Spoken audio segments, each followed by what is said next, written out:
Antologi Pembacaan Firman Tuhan yang Maha Kuasa.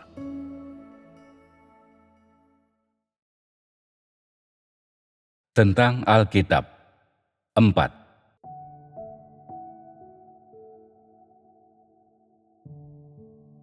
Banyak orang percaya bahwa memahami dan mampu menafsirkan Alkitab sama dengan menemukan jalan yang benar. Tetapi pada kenyataannya, apakah masalahnya sesederhana itu? Tidak seorang pun tahu kenyataan tentang Alkitab. Bahwa Alkitab tidak lebih dari catatan sejarah tentang pekerjaan Tuhan dan bukti atas 2 tahap pekerjaan Tuhan sebelumnya, dan tidak memberi engkau pemahaman tentang tujuan pekerjaan Tuhan. Setiap orang yang telah membaca Alkitab tahu bahwa Alkitab mencatat secara rinci 2 tahap pekerjaan Tuhan selama zaman hukum Taurat dan zaman kasih karunia. Perjanjian Lama membukukan sejarah Israel dan pekerjaan Yahweh sejak masa penciptaan hingga akhir zaman hukum Taurat. Perjanjian Baru mencatat pekerjaan Yesus di bumi yang ada dalam 4 Injil serta pekerjaan Paulus. Bukankah itu catatan sejarah? Mengemukakan perkara-perkara zaman dahulu pada masa kini menjadikan semua itu sejarah. Dan sungguh pun perkara-perkara itu sangat benar atau nyata, semuanya tetaplah sejarah. Dan sejarah tidak dapat berurusan dengan masa kini. Karena Tuhan tidak melihat kembali sejarah. Jadi, jika engkau hanya memahami Alkitab dan tidak memahami apapun tentang pekerjaan yang Tuhan ingin lakukan saat ini, dan jika engkau percaya kepada Tuhan tetapi tidak mencari pekerjaan Roh Kudus, engkau tidak mengerti apa artinya mencari Tuhan. Jika engkau membaca Alkitab untuk mempelajari sejarah Israel, untuk meneliti sejarah penciptaan Tuhan atas langit dan bumi, engkau tidak percaya kepada Tuhan. Akan tetapi saat ini, karena engkau percaya kepada Tuhan dan mengejar kehidupan, mengejar pengenalan akan Tuhan, dan tidak mencari surat-surat dan doktrin yang mati atau pemahaman tentang sejarah, engkau harus mencari kehendak Tuhan atas masa kini dan harus mencari petunjuk tentang pekerjaan Roh Kudus. Seandainya engkau seorang arkeolog, engkau dapat membaca Alkitab saja. Tetapi engkau bukan arkeolog. Engkau adalah salah satu dari orang-orang yang percaya kepada Tuhan, dan engkau sebaiknya mencari kehendak Tuhan masa kini. Dengan membaca Alkitab, paling-paling engkau hanya akan memahami sedikit tentang sejarah Israel. Engkau akan belajar tentang kehidupan Abraham, Daud, dan Musa. Engkau akan mengetahui bagaimana mereka menghormati Yahweh, bagaimana Yahweh menghanguskan orang-orang yang menentang Dia, dan bagaimana Dia berbicara kepada orang-orang pada masa itu. Engkau hanya akan mengetahui tentang pekerjaan Tuhan di masa lalu. Catatan Alkitab berkaitan dengan bagaimana orang-orang Israel pada zaman dahulu menghormati Tuhan dan hidup di bawah bimbingan Yahweh. Karena orang Israel adalah umat pilihan Tuhan, dalam Perjanjian Lama engkau dapat melihat kesetiaan semua orang Israel kepada Yahweh dan bagaimana semua orang yang taat kepada Yahweh dipelihara dan diberkati olehnya. Engkau juga dapat belajar bahwa ketika Tuhan melakukan pekerjaannya di Israel, Dia penuh rahmat dan kasih, serta memiliki lidah api yang menyala-nyala, dan semua orang Israel, dari yang rendah sampai yang perkasa, menghormati Yahweh. Dan karena itu seluruh negeri mereka diberkati oleh Tuhan. Demikianlah sejarah Israel yang dicatat dalam Perjanjian Lama. Alkitab adalah catatan sejarah tentang pekerjaan Tuhan di Israel dan mencatat secara rinci banyak nubuat para nabi kuno serta beberapa ucapan Yahweh dalam pekerjaannya pada masa itu. Karena itu, semua orang memandang kitab ini sebagai kitab suci, karena Tuhan kudus dan agung. Tentu saja, ini semua karena penghormatan mereka kepada Yahweh dan pemujaan mereka kepada Tuhan. Orang merujuk pada kitab ini dengan cara demikian semata-mata karena makhluk Tuhan sangat memuja pencipta mereka. Bahkan ada orang-orang yang menyebut kitab ini kitab surgawi. Sebenarnya, kitab ini hanyalah catatan manusia. Kitab ini tidak dinamai oleh Yahweh sendiri. Begitu pula bukan Yahweh sendiri yang membimbing pembuatannya.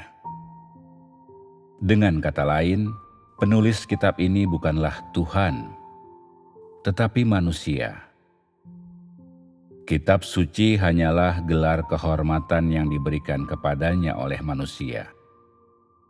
Gelar ini tidak diputuskan oleh Yahweh dan Yesus setelah mereka berdua berdiskusi. Gelar ini tidak lebih dari gagasan manusia. Karena kitab ini tidak ditulis oleh Yahweh, apalagi Yesus. Sebaliknya, kitab ini adalah catatan dari banyak nabi, rasul, dan pelihat zaman dahulu yang disusun oleh generasi-generasi selanjutnya menjadi sebuah kitab tentang tulisan-tulisan kuno yang bagi orang tampaknya sangat kudus. Sebuah kitab yang mereka yakini mengandung banyak misteri mendalam dan tak terpahami yang menunggu untuk disingkapkan oleh generasi-generasi mendatang.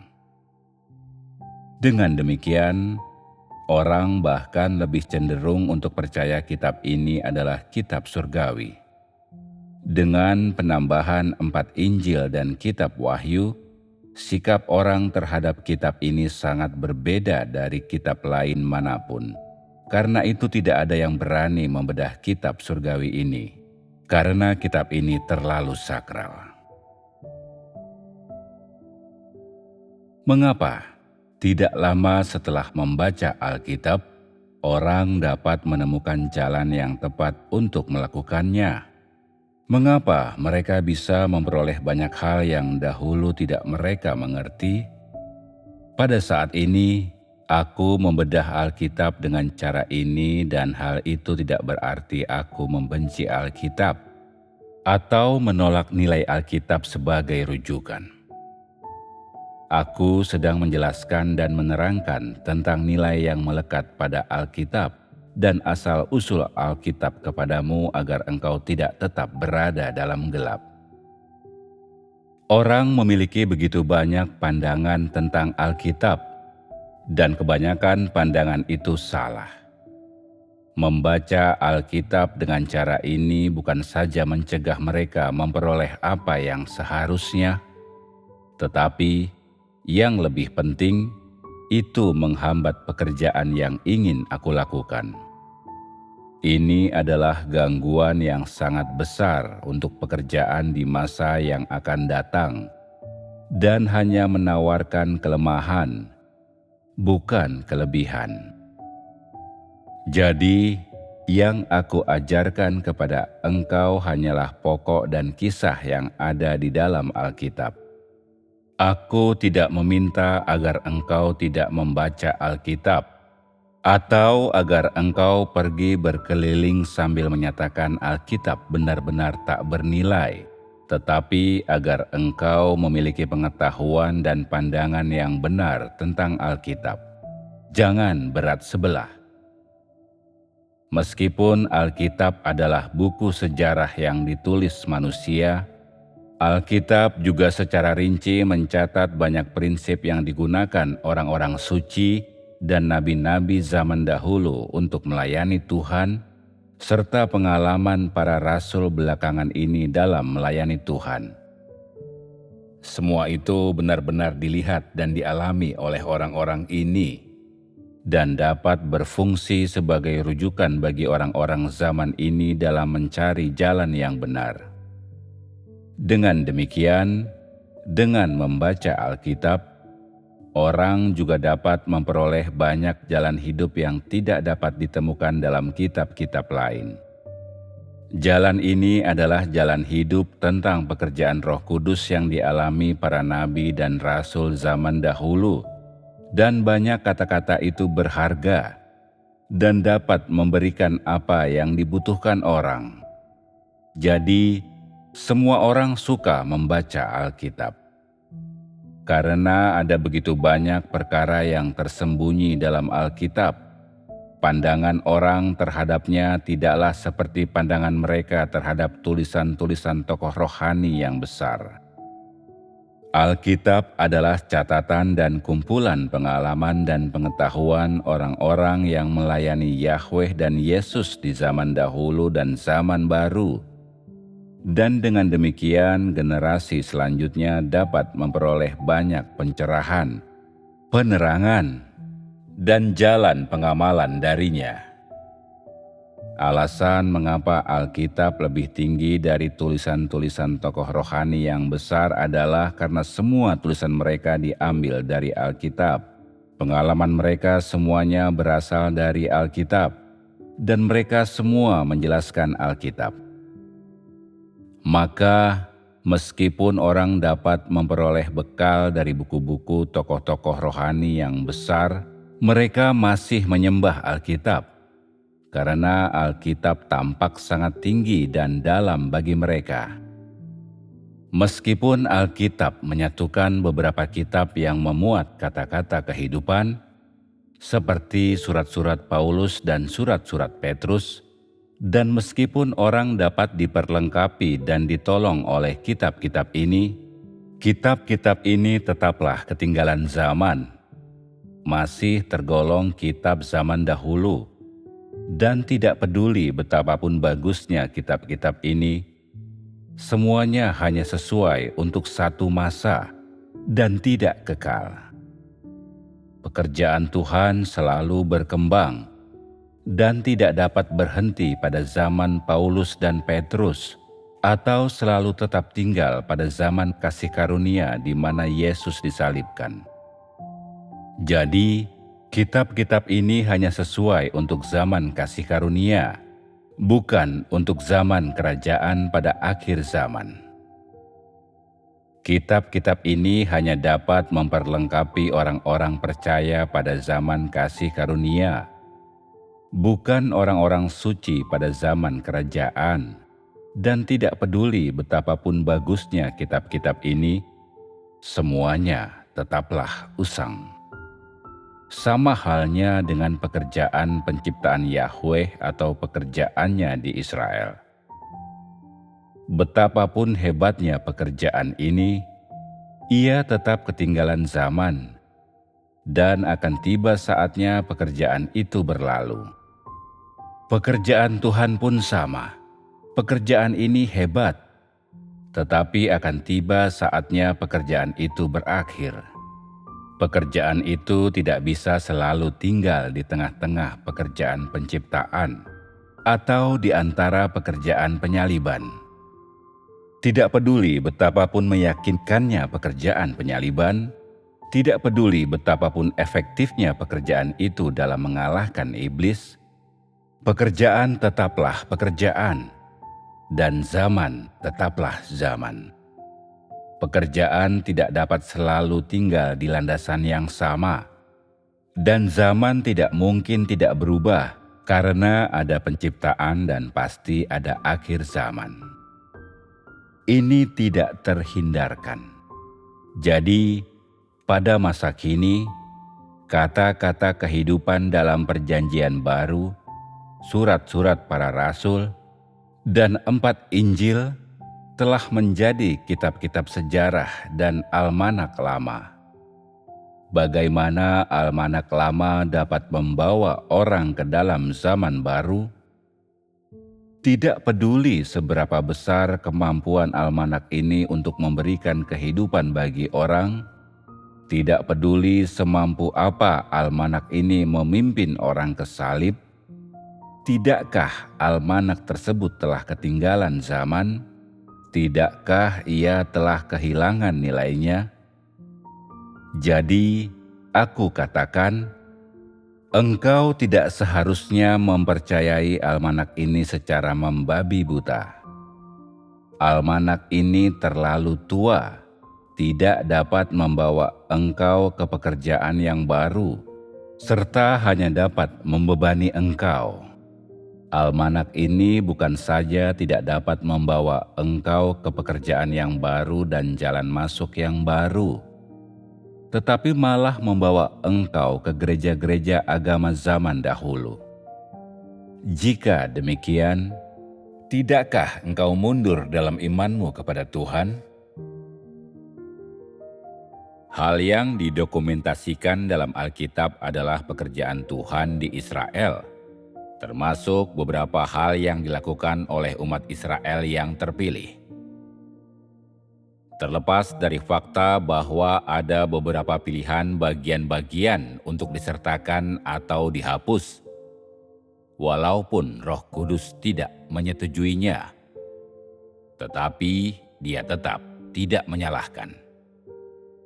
Alkitab semata-mata merupakan sejarah Israel, yang juga merupakan sejarah pekerjaan Tuhan.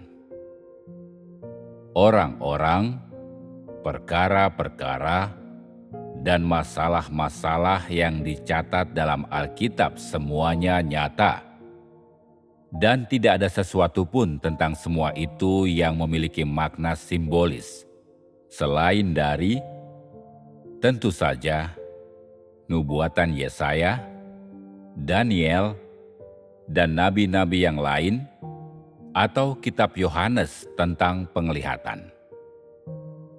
Orang Israel pada zaman dahulu berpengetahuan luas dan berbudaya.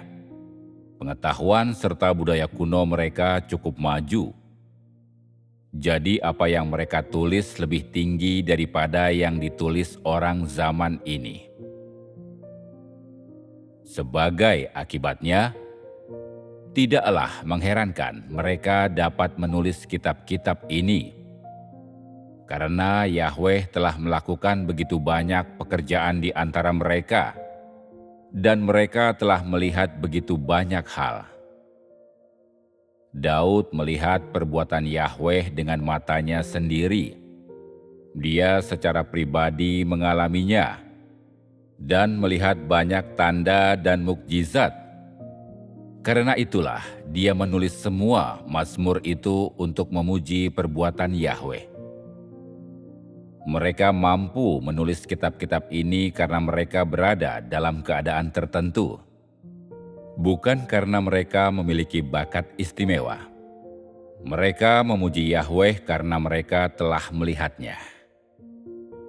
Jika engkau sekalian belum melihat Yahweh dan tidak menyadari keberadaannya, bagaimana mungkin engkau bisa memuji Dia? Jika engkau sekalian belum pernah melihat Yahweh, engkau tidak akan mengerti bagaimana harus memuji Dia atau menyembah Dia, apalagi dapat menulis lagu-lagu yang meninggikan Dia. Bahkan jika engkau diminta untuk menceritakan beberapa perbuatan Yahweh, engkau sekalian tidak akan mampu melakukannya. Saat ini, jika engkau dapat memuji Tuhan dan mengasihi Tuhan, itu juga karena engkau sekalian telah melihatnya dan telah mengalami pekerjaannya. Dan jika kualitasmu meningkat, tidakkah engkau juga akan mampu menulis puisi untuk memuji Tuhan seperti Daud? Memahami Alkitab, memahami sejarah, tetapi tidak memahami apa yang Roh Kudus sedang kerjakan pada masa kini, itu salah. Engkau telah mempelajari sejarah dengan sangat baik. Engkau telah melakukan pekerjaan yang luar biasa, tetapi engkau tidak memahami pekerjaan yang dilakukan Roh Kudus pada masa kini. Apakah ini bukan kebodohan? Orang lain bertanya kepadamu, apa yang sedang Tuhan kerjakan pada masa kini? Apa yang harus kau masuki sekarang? Bagaimana kemajuanmu dalam mengejar kehidupan? Apakah engkau memahami kehendak Tuhan? Engkau tidak akan memiliki jawaban atas apa yang mereka tanyakan.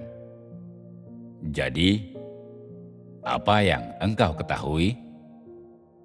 Engkau akan berkata, "Aku hanya tahu aku harus meninggalkan kedaginganku dan mengenal diriku sendiri." Jika mereka kemudian bertanya, "Apalagi yang engkau ketahui?" Engkau akan mengatakan engkau juga tahu bagaimana menaati semua pengaturan Tuhan dan memahami sedikit tentang sejarah Alkitab. Dan itu saja. Hanya itukah semua yang engkau peroleh dari percaya kepada Tuhan selama bertahun-tahun ini? Jika hanya itu yang engkau pahami, engkau sangat kurang. Dengan demikian, tingkat pertumbuhanmu sekalian saat ini pada dasarnya tidak mampu memenuhi tuntutanku atasmu. Dan kebenaran yang engkau sekalian pahami terlalu sedikit. Demikian juga kemampuanmu untuk membedakan. Artinya, kepercayaanmu terlalu dangkal. Engkau sekalian harus diperlengkapi dengan lebih banyak kebenaran. Engkau membutuhkan lebih banyak pengetahuan. Engkau harus melihat lebih banyak. Dan baru setelah itu, engkau akan dapat menyebarkan Injil. Karena inilah yang harus engkau sekalian capai.